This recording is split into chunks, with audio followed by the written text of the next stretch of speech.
Boa noite a todos, que a paz do nosso Divino Mestre Jesus possa nos guiar e nos orientar na noite de hoje, a fim de que possamos transmitir a mensagem a que nos propomos.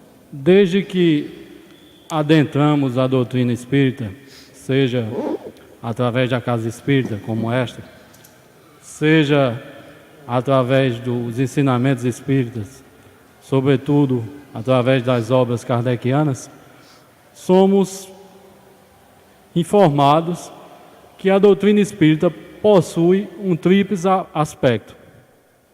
Isso soa quase como um mantra para nós espíritas, mas muitas vezes nos esquecemos de refletir o que isso significa, o que cada vertente dessa nos traz em seu íntimo. Então, nós temos que o primeiro aspecto da doutrina espírita é um aspecto científico. Ele tem por base o estudo científico dos fenômenos mediúnicos. Então, toda ciência, toda doutrina espírita se baseia no fato espírita, que veio ao nosso conhecimento através da codificação de Kardec, mas que, como falaremos na sequência, há muitos anos permeiam a humanidade. A partir da base científica do Espiritismo, do estudo científico das manifestações mediúnicas, nós temos um método, e esse método é um método filosófico, a que chegaremos inevitavelmente a um resultado. E esse resultado é um resultado moral ou religioso. Então, ao contrário das outras, de algumas outras denominações religiosas, o Espiritismo, desde o seu início, tem verdadeiramente um caso de amor com a filosofia. Por quê? Porque, como nós falamos, a partir do conhecimento científico dos fenômenos mediúnicos, desenvolvemos toda a filosofia espírita. Isso está bem claro no Livro dos Espíritos, que é o livro inaugural da codificação kardeciana. Quando Kardec diz, como especialidade, o Livro dos Espíritos contém a doutrina espírita. Como generalidade, prende-se a doutrina espiritualista, uma de cujas fases apresenta. Essa razão, porque traz no cabeçalho do seu título as palavras filosofia espiritualista. Como já falamos aqui, temos uma maior facilidade de conhecermos, mesmo aqueles que não tiveram a oportunidade de estudar a fundo ainda a doutrina, os seus aspectos científico e religioso. Normalmente somos atraídos, ou por um motivo, ou por outro, à doutrina espírita. Mas, e a filosofia espírita? Onde ela se apresenta nesse contexto? Professor e filósofo brasileiro, aposentado da Unicamp, Regis de Moraes, um dos homens mais respeitados na área da filosofia da academia e também no meio espírita, nos ensina que a diferença entre o questionamento filosófico e o questionamento científico reside no método da abordagem. Então, enquanto a ciência se pergunta como, a filosofia se pergunta por quê. Então, tudo que diz respeito a como se deu a origem do universo, como se deu a origem do homem sobre a Terra, isso cabe à ciência responder, buscar as respostas. E a filosofia cuida da parte dos sentidos, ou seja, por quê? Por que estamos aqui neste mundo? O que nos reserva após ele?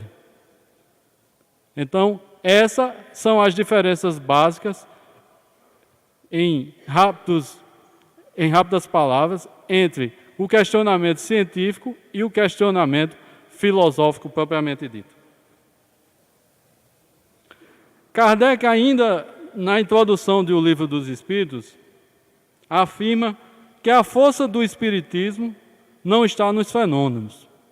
Nós vamos ver ainda, mais adiante, que as pessoas foram inicialmente atraídas para o estudo do Espiritismo pelo fenômeno. Mas Kardec nos diz que a força do Espiritismo não está nos fenômenos, como normalmente se pensa, mas na sua filosofia. O que equivale a dizer na concepção da realidade. Mas de onde vem essa concepção? Como foi elaborada? Já temos algumas pistas, já temos alguns dados. O Espiritismo é uma doutrina sobre o mundo, dá-nos a sua interpretação e nos mostra como deve ser a nossa conduta perante ele. Mas como nasceu essa doutrina? Em que mente apareceu pela primeira vez? Toda e qualquer doutrina filosófica, ao estudarmos, nós temos que estudar em que contexto histórico ela surgiu. Nenhuma doutrina que se diga filosófica está dissociada do seu momento histórico, porque ela não é fruto do acaso, então ela é decorrência de um dado momento histórico. Então, em que época surgiu o Espiritismo? 31 de março de 1848, com o fenômeno de Radziwiłł. Para quem não sabe, o fenômeno de Radziwiłł foi uma aparição mediúnica em que o espírito de um caixeiro viajante, que havia sido assassinado em uma casa que morava a família Fox, no distrito de Radziwiłł, condado de Nova York, Estados Unidos, e esse espírito começou a se comunicar através de batidas. E então, essas meninas, as filhas do casal Fox, os donos da casa, começaram a manter um diálogo através de raps com esse espírito. E alguns espíritas consideram esse o marco inicial do espiritismo, 31 de março de 1848. Outros já preferem adotar a data de 18 de abril de 1857, que foi, como todos sabemos, o lançamento do Livro dos Espíritos por Allan Kardec. Só que o espiritismo, enquanto fenômeno mediúnico e, consequentemente, científico, remonta à própria história da humanidade. Nós nos deparamos com casos de fenômenos mediúnicos desde muito antes, inclusive na própria pré-história. José Herculano Pires, outro grande filósofo espírita brasileiro, no livro O Tempo e o Espírito, traça-nos um roteiro histórico da evolução do espiritismo. Ele diz que começa no horizonte tribal, então, as primeiras, quando o homem literalmente desce das árvores e começa a se aglutinar em tribos, a partir daí ele começa a perceber alguns fenômenos e entrar em contato com alguns fenômenos mediúnicos. Passa posteriormente a um segundo momento pelo horizonte agrícola, através do animismo e do culto dos ancestrais. Depois, pelo horizonte civilizado, o mediunismo oracular, onde é muito conhecido no Egito Antigo e na Grécia essas formas. Pelo horizonte profético, o mediunismo bíblico, e termina no que chamamos hoje, no horizonte espiritual, que é a mediunidade positiva. No Antigo Testamento, só para nós termos uma ideia que nos toca mais de perto, nós encontramos vários relatos de médiuns de efeitos físicos, tais como Isaías, Jeremias, Daniel, Ezequiel, Joel, Zacarias e Malaquias, além do próprio Moisés, o líder do povo hebreu. Assim, o que nós percebemos é que o Espiritismo flertou com a razão humana desde o início dos tempos, desde os primórdios da humanidade neste planeta, que o Espiritismo flerta com a razão humana. Na Idade Média, os médios passaram a ser chamados de bruxos e feiticeiras, e muitos foram queimados na Santa Inquisição. Antes dela, nos povos antigos, eram chamados de pitons, pitonisas e oráculos. E aí, durante a Idade Média, surge um verdadeiro divisor de águas que vai fazer com que o terreno para o que hoje conhecemos e chamamos de doutrina espírita seja, de fato, preparado. Na visão de Arthur Conan Doyle, no livro História do Espiritismo, corroborado depois por José Herculano Pires, no livro Espírito do Tempo, ambos chegam à conclusão que um dos maiores precursores da doutrina espírita se chama o filósofo matemático René Descartes, que nasceu em 1596 e desencarnou em 1650. Descartes, a 10 de novembro de 1616, na cidade de Ulm, Alemanha, ainda jovem soldado pertencente às tropas de Maurício de Nassau, aquele mesmo, o fundador de Olinda, teve um sonho premonitório. E ele sonhou, nesse dia, que o Espírito da Verdade o visitara e lhe comunicava que competia a ele a missão de edificar uma ciência admirável, cujas coordenadas lhe foram trazidas em um segundo momento e ainda num terceiro encontro. E aí, a filosofia de Descartes rompe completamente com a escolástica que vigorava, que era o pensamento dominante na época. Então, nós tínhamos o pensamento escolástico adotado por Tomás de Aquino e Santo Agostinho, com uma versão adaptada da visão aristotélica, e a partir dali, Descartes muda completamente a história da filosofia. Alguém precisava separar a teologia, ou religião, como queira, da ciência. E esse papel coube a Descartes. E Descartes escreveu diversas obras, tanto no campo da filosofia quanto no campo da matemática, dos quais as mais importantes foram Regras para a Direção do Espírito, de 1628, O Discurso do Método, de 1637, e Meditações Filosóficas, de 1641. Seu método incluía a dúvida metódica. É dele o famoso pensamento: cogito, ergo, sum. Penso, logo existo. Mas o cogito, ao evidenciar a existência de quem pensa, permite também o seguinte raciocínio: se eu existo, é porque sou finito. Porém, a ideia do finito implica, como causa necessária, a ideia do infinito. E para Descartes, o infinito seria Deus. Então, Descartes acaba por descobrir Deus utilizando a própria razão. Razão esta que seria a base da filosofia espírita que viria mais adiante.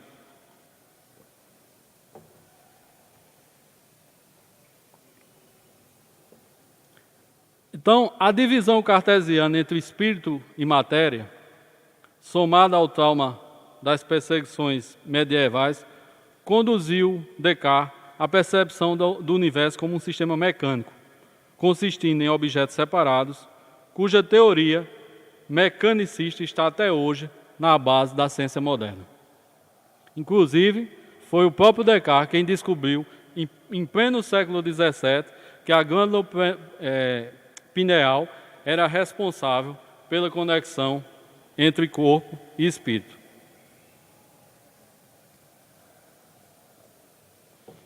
No campo da filosofia, Descartes elabora o chamado discurso do método, que possui 4 célebres regras, cujo objetivo era auxiliar a resolver qualquer tipo de problema. A primeira regra era só admitir como verdadeiro o que parecesse evidente, evitar a precipitação, assim como a prevenção, ou seja, deixarmos nossos preconceitos de lado, nossas ideias preconcebidas, e a fim de conhecermos realmente aquele objeto de estudo, se é verdadeiro ou não. A segunda regra era dividir o problema em tantas partes quanto as possíveis, chamada regra de análise. E a terceira, que viria complementar a segunda, propunha recompor a totalidade, subindo como que por degraus. Então, primeiro se dividia o problema em partes, e dos mais simples, das partes mais simples para as mais complexas.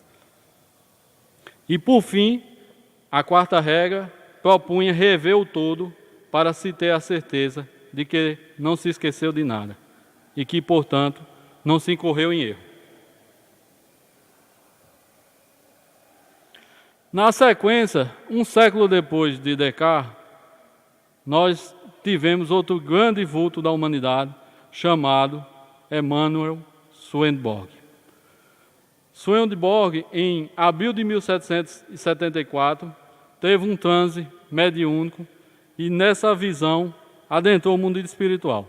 Disse ele: na mesma noite, o mundo dos espíritos, do céu e do inferno, abriu-se convincentemente para mim, e aí encontrei muitas pessoas do meu conhecimento e de todas as condições.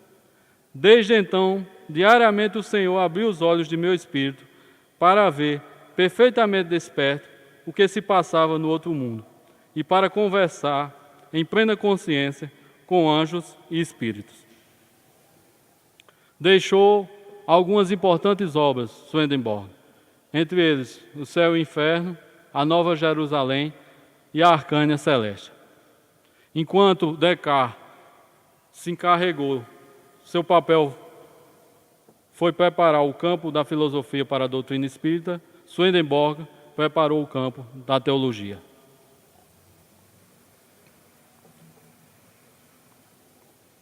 Cerca de um século após Swedenborg, surge outro grande nome que preparou o caminho do espiritismo. Dessa vez, não se tratava de nenhum homem das ciências ou das letras. Era um simples camponês, um norte-americano, chamado Andrew Jackson Davis. Em 6 de março de 1844, Davis foi subitamente tomado por uma força que o fez voar da cidade onde vivia e fazer uma pequena viagem em estado de semitranse. Quando retornou à sua consciência, encontrava-se entre montanhas agrestes e ali teria encontrado 2 anciãos, com os quais entrou em íntima e elevada comunhão sobre medicina e moral. Esteve ausente toda a noite e, quando indagou de outras pessoas na manhã seguinte, disseram que havia estado nas montanhas de Catskill, cerca de 40 milhas de distância da sua casa. Afirma depois que identificou os 2 anciãos como sendo o médico grego Galeno e o próprio Swedenborg. O detalhe é que era a primeira vez que ele ouvia falar nesses nomes. Escreveu diversas obras por meio do método da psicografia. Então, assim como nós temos aqui nosso Chico Xavier, Andrew também se destacou por escrever várias obras psicografadas, já que se tratava de um simples camponês e não de um homem letrado. E todas essas obras foram compendiadas sob o nome de Filosofia Harmônica, que teve nada menos, nada mais do que 40 edições nos Estados Unidos da América. Numa de suas notas, escrita em 31 de março de 1848, ele escreveu: esta madrugada, um sopro passou pelo meu rosto e ouvi uma voz suave e firme dizer-me: irmão, foi dado início a um trabalho. Contempla a demonstração viva que surge. ele ficara cismado com o significado daquela mensagem. Ele ficou pensando o que aquilo ali representaria. Exatamente na mesma data foi quando iniciaram os fenômenos de Hydesville com as irmãs Fox, de que nós falamos antes. Em meio a essa denominada por Conan Doyle de invasão organizada de manifestações espíritas, que nesse caso passaram a se multiplicar na Europa e nos Estados Unidos da América, surge na França a figura do educador Hippolyte Léon Denisard Rivail, que todos hoje sabemos tratasse do nosso Allan Kardec. O detalhe é que Kardec, ao contrário do que alguns possam imaginar à primeira vista, não se tratava de um homem religioso. Kardec era um homem da educação, era um pedagogo, discípulo de Pestalozzi, que estudava o magnetismo e que, por ouvir falar nas mesas girantes, resolveu estudar melhor o tema. Então, a princípio, ele foi convidado por um amigo e não acreditou. Relutou em ir, mas foi. E mesmo sem acreditar, passou a frequentar mais aqueles fenômenos. E foi aí que, estudando os fenômenos, ele percebeu que havia uma inteligência por trás daquilo. Que aquilo não poderia ser fruto do magnetismo, que ele próprio conhecera, e que só poderia haver, como eu disse, uma força inteligente. Foi aí que começou o estudo científico, propriamente dito, do Espiritismo.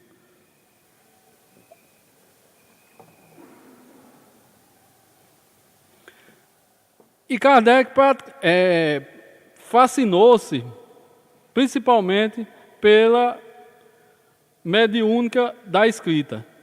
Então, ele ficou bastante impressionado com a mediúnica da escrita. Não por acaso, anos após, ele viria a escrever o livro inaugural da codificação, que seria o Livro dos Espíritos. Aplicou nesse estudo dos fenômenos um método experimental, com o que já era familiarizado, na função de educador. E partindo dos efeitos, remonta às causas e reconhece, sim, aqueles fenômenos como autênticos. E assim se convenceu completamente da existência dos espíritos e da sua comunicação com os homens.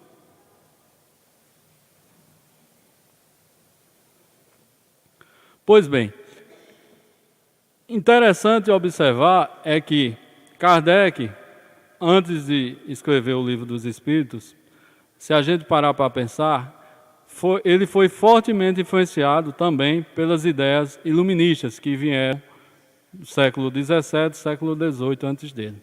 Então, Kardec, a partir de um estudo científico, desenvolve em bases racionais o que hoje nós conhecemos como doutrina dos espíritos. E aí, a partir daí, ele desenvolve toda a sua codificação, iniciando pelo Livro dos Espíritos. E eu fiz todo esse contexto histórico para a gente chegar onde o que realmente interessa, né? Que são os 4 livros que compõem o tomo, o Livro dos Espíritos. Para quem não teve a oportunidade ainda de conhecê-lo, fica a dica de leitura. O Livro dos Espíritos é composto de 4 livros, né? Então, nós temos, nesses 4 livros, justamente aquilo que podemos chamar de a base filosófica do Espiritismo.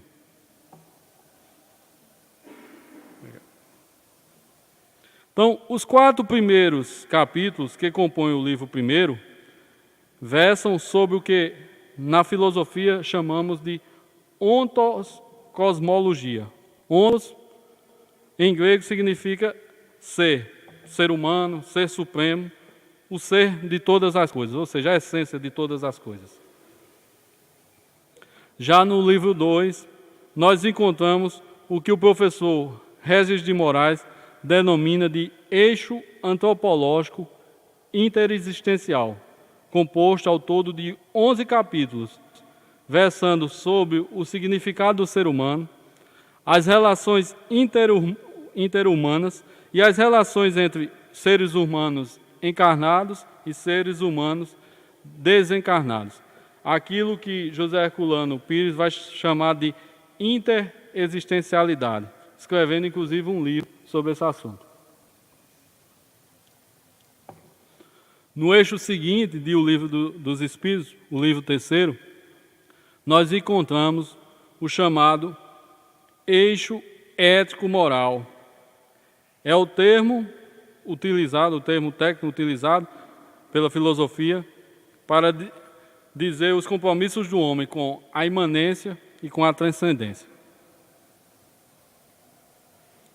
Então, temos 12 capítulos tratando do eixo ético-moral, composto das 10 leis divinas ou naturais propostas por Kardec, que são a lei de adoração, a lei do trabalho, a lei de reprodução, a lei de conservação, a lei de destruição, a lei de sociedade, a lei do progresso, de igualdade, de liberdade, de justiça, de amor e de caridade, sendo a última a mais importante, porque resume todas as outras. E mais tarde, é esse eixo ético-moral que vai servir de base a que Kardec compile a sua segunda obra da codificação, que é o Evangelho segundo o Espiritismo. Então, meus irmãos, o que nós sabemos é que o Livro dos Espíritos, fundado sobre bases racionais, começa a nos apresentar uma nova ética, uma nova moral, que até então nós não tínhamos presente. Existia uma briga, vamos dizer assim, interminável entre religião e filosofia, ou teologia, como alguns preferem, e filosofia. Então, normalmente, elas caminhavam em campos opostos.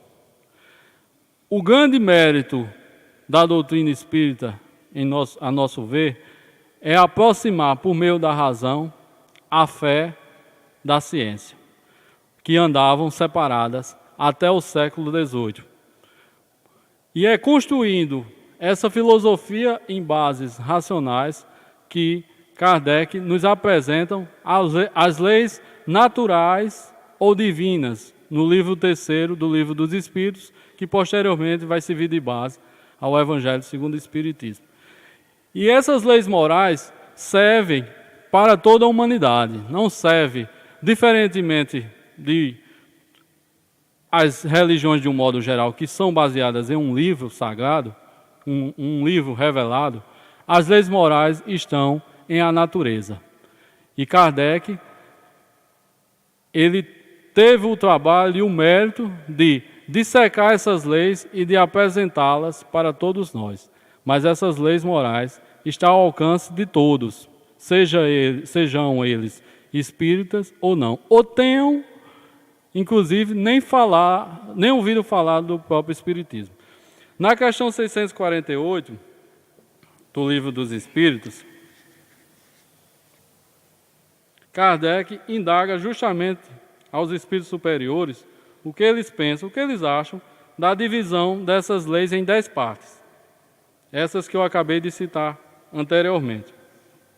E os espíritos respondem: essa divisão da lei de Deus em 10 partes é a de Moisés e pode abranger todas as circunstâncias da vida, o que é essencial. Pode, pois, segui-la sem que ela tenha por isso nada de absoluto, não mais que todos os outros sistemas de classificação que dependem do ponto de vista sob o qual se considera uma coisa. A última lei é a mais importante. É por ela que o homem pode avançar mais na vida espiritual, porque ela resume todas as outras. Ou seja, a lei de justiça, de amor e de caridade é a mais importante e é a que vai servir de fundamento de norte para toda a doutrina espírita, a ponto de o próprio Kardec dizer que fora da caridade não há salvação.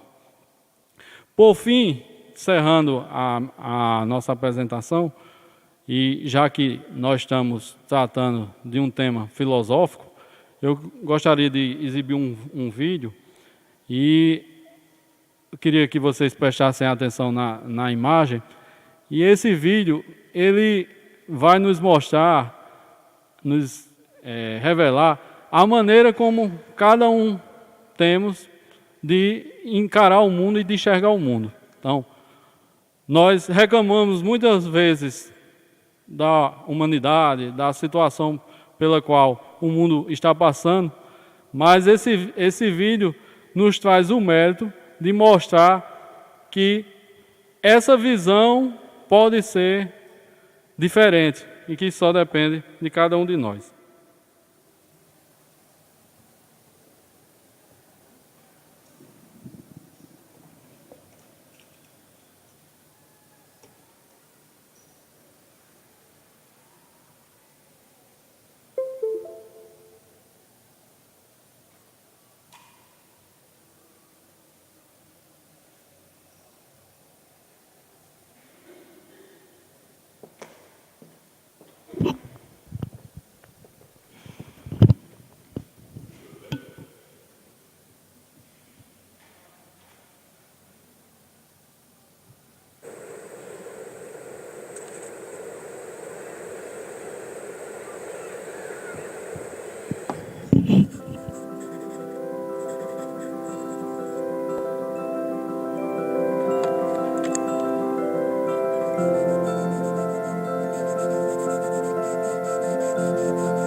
paz a todos.